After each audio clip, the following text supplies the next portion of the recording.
Social sell পেয়েছে।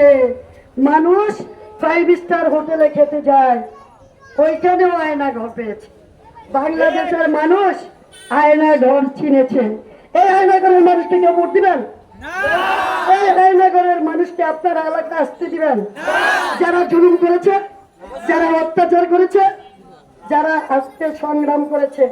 আরেকটি কথা বলতে চাই, আমার নেত্রী দেশনেত্রী বেগম খালেদা জিয়া বলেছিলেন এই আওয়ামী লীগ পচে গলে গন্ধ বের হবে। আমার গন্ধ বেরিয়েছে, গন্ধ বেরিয়েছে। আমার নেত্রী দেশনেত্রী বেগম খালেদা জিয়া 3 বারের প্রধানমন্ত্রী ছিলেন। আমার মা দেশনেত্রী বেগম খালেদা জিয়া উনি জেলে গিয়েছেন, তার সাথে তার কাছের মেয়ে জেল খেটেছে। আমরা দেখেছি ম্যাডামকে যখন আরে কথা বলতে পারে না, ভালো চিকিৎসা হয় নাই, আল্লাহ রহমতে মাছে আল্লাহ মা রেখে আজকে দেশনেত্রী খালেদা জিয়া বাংলাদেশে সম্মানের সহিত বাংলাদেশে বসবাস করছেন।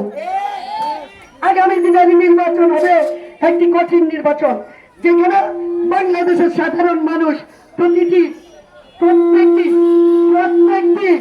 সংগঠনের লোক সেই নির্বাচনে অংশগ্রহণ করবে। আপনারা যারা গত 17 বছর ভোট দিতে পারেন না, গত 17 বছর কারা কারা ভোট দিতে পারেন নাই, যারা ইয়াং জেনারেশন তারা কখনো ভোট দিতে পারে নাই, আল্লাহর রহমতে আগামী নির্বাচনে ওরা ব্যালটের মাধ্যমে আপনারা ভোট দিবেন।